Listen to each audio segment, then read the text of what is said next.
Hello YouTubers, welcome back to Yorkshireman66. I am Mark, your host, your entertainer officer for this video.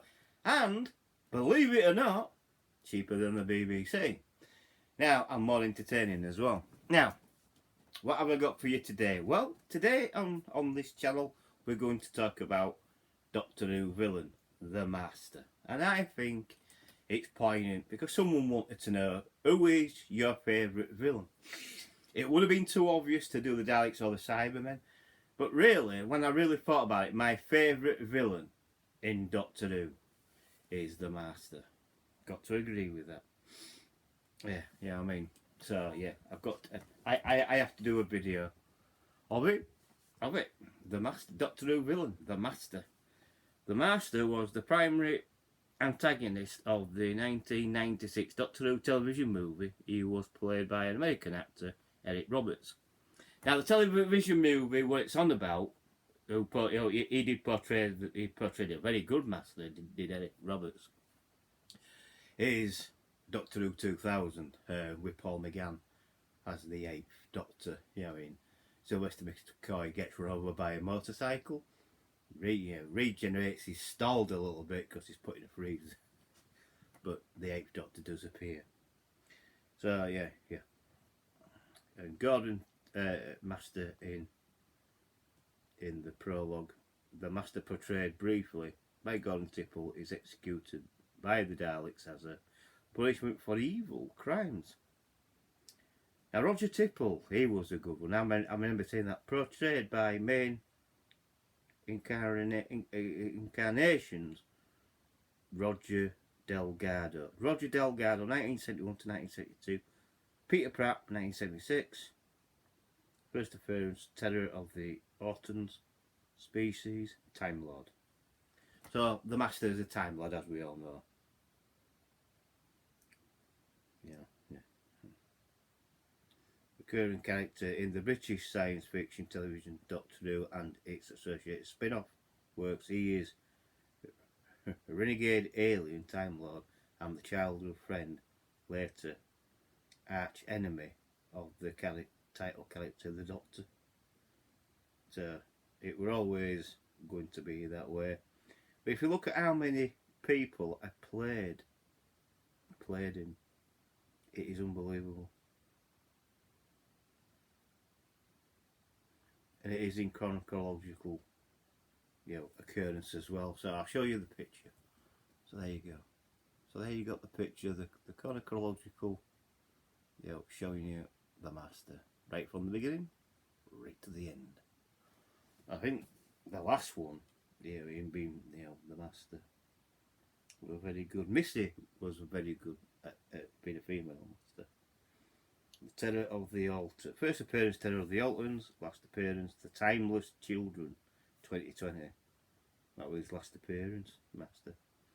Portrayed by main incarnations, Roger Delgado, 1971 to 73. Peter Pratt, 1976. Geoffrey Beevers in 1981. Anthony Ainley in 1981 and 89. Eric Roberts, 1996. Derek Jacobi, 2007. John Sim, 2007 to 2010. And 2017. Michelle Gomez, who played Missy, is 2014 to 2017.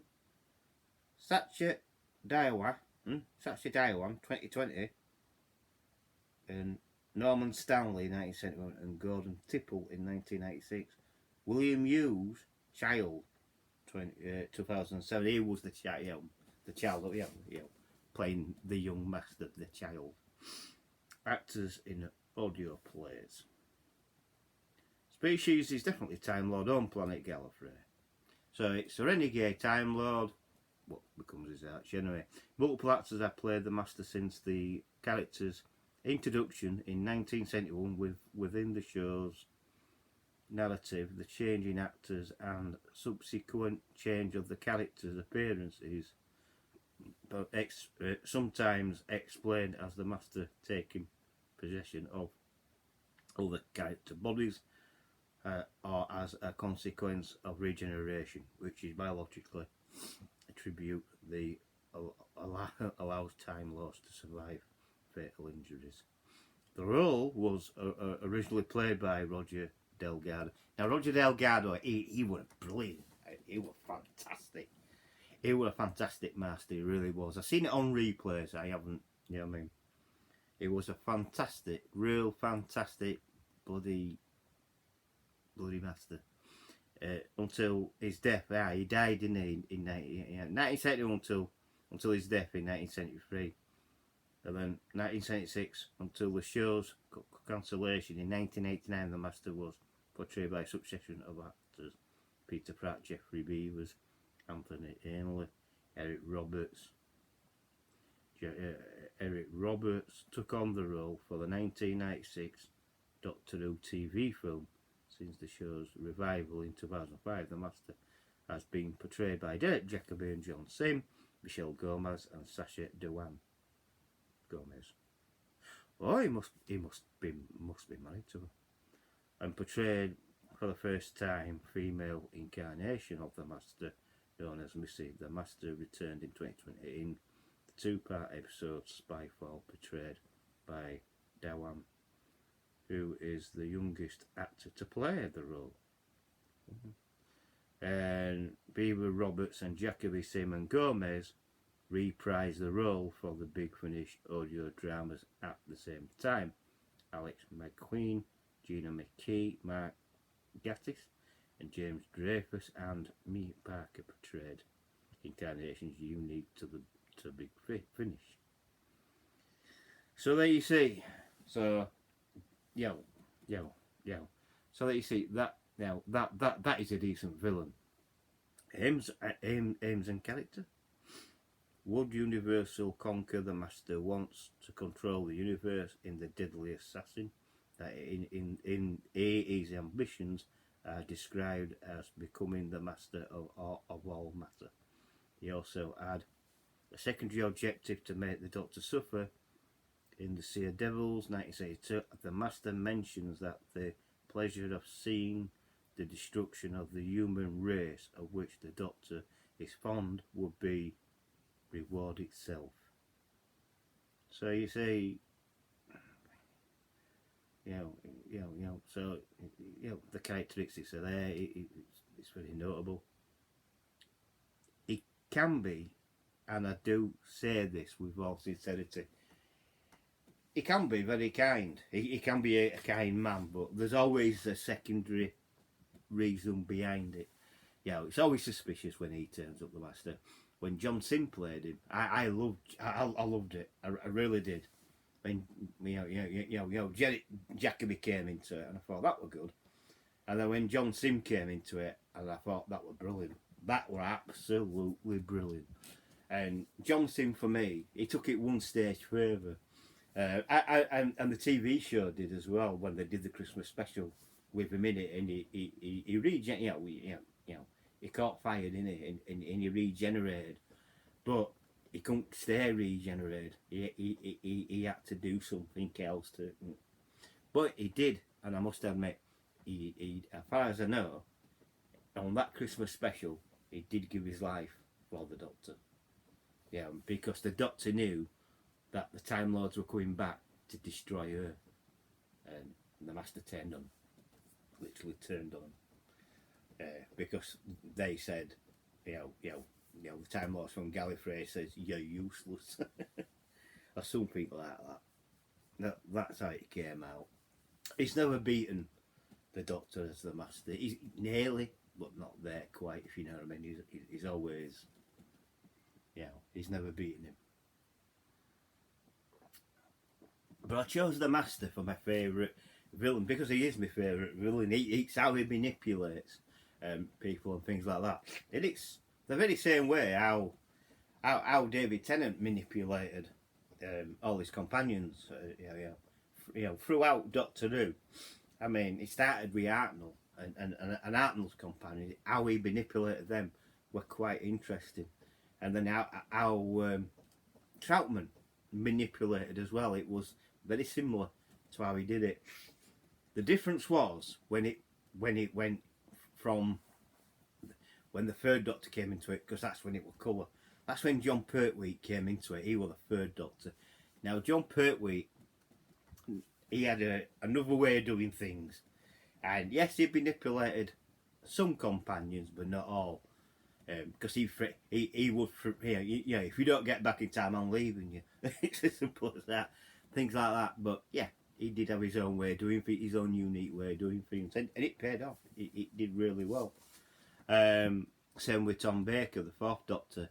When Tom Baker were around, he was like a father figure for the companions. That's how it looked, and he had the hat on and he had the big scarf. Tom Baker pulls it off. He really did.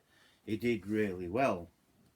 And then when it came down to David Davison decided to play it and tone it down a bit, I think, and really play it differently to where he needed his regeneration wasn't going so well. Things like that boosted him. Colin Baker come into it. Now, when he regenerated, he got up, did Colin Baker, straight away, and he shouldn't have done. But he got up off the floor, did Colin Baker, and says, it's about time. He opens his eyes and says, oh, it's about time. Because Colin Baker thought he should have been the fifth Doctor, not the sixth. But the Colin Baker years were really weird. Because you had the trial of the Time Lord in all of that lot.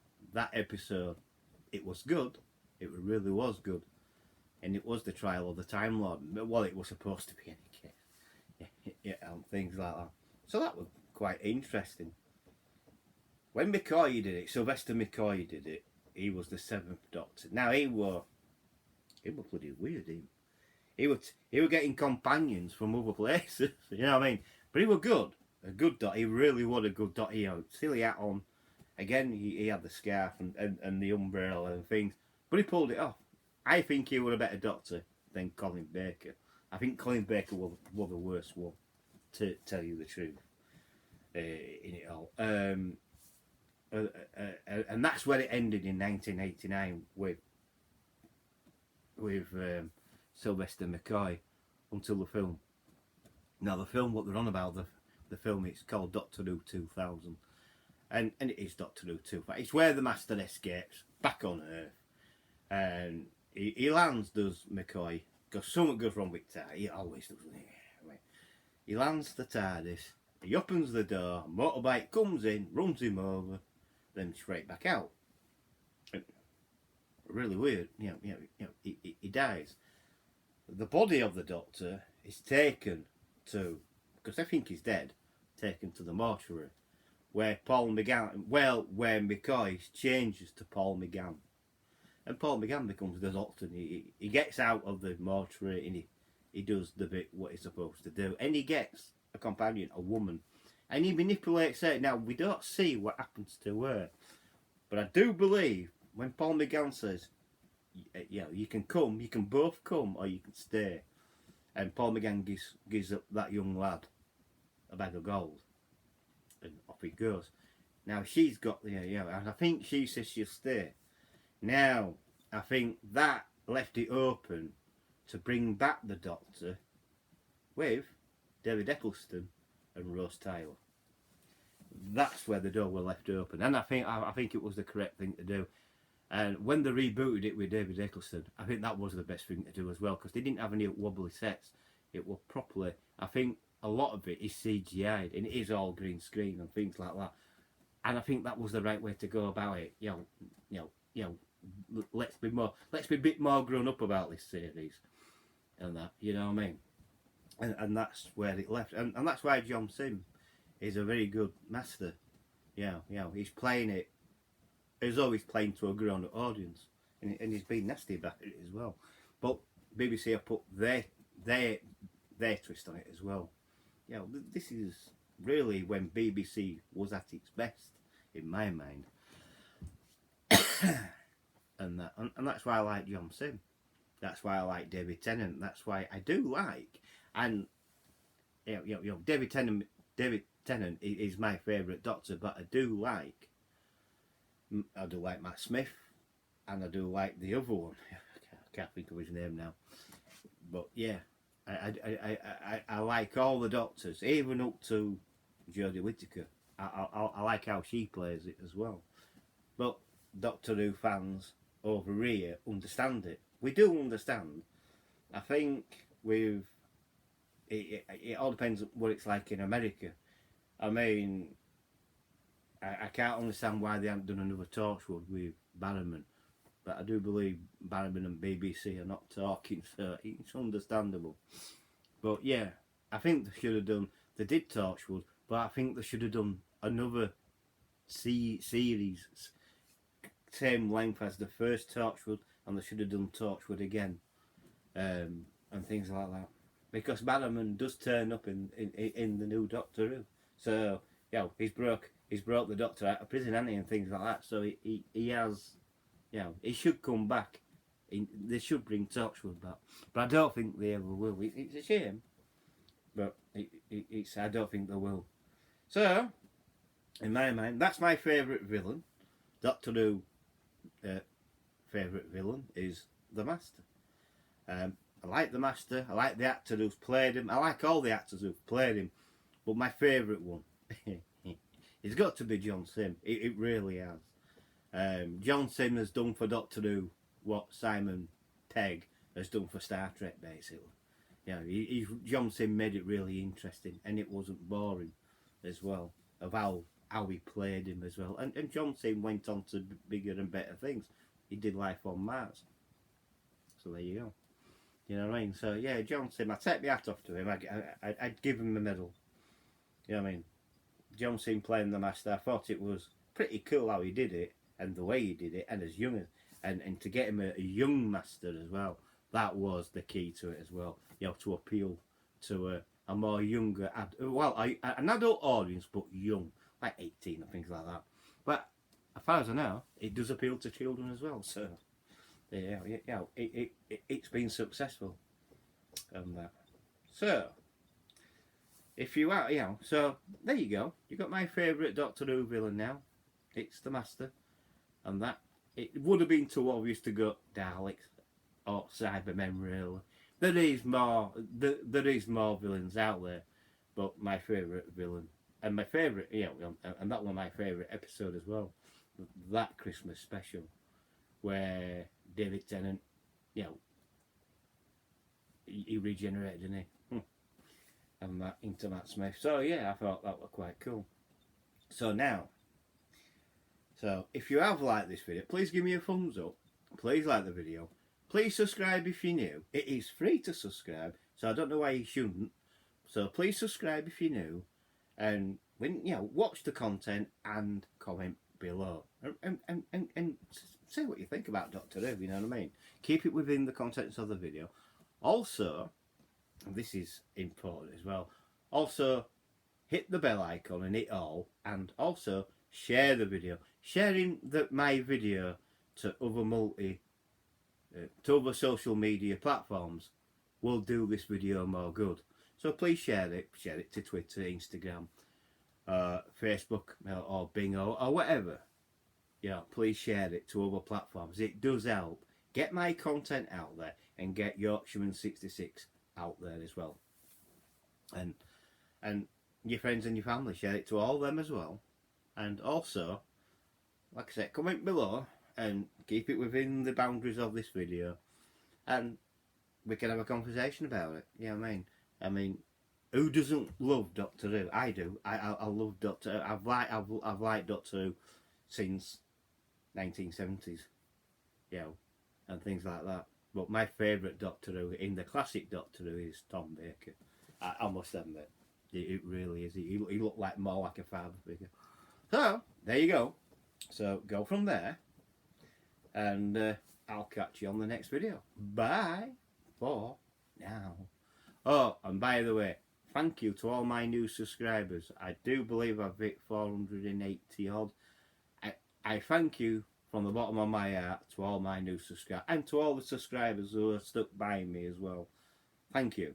Like I said, I get to 500.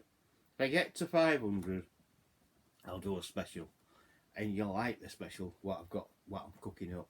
So I'll catch you on the next video. Bye for now. Yeah, you know, I keep missing this button. Alright, catch you all later. Bye.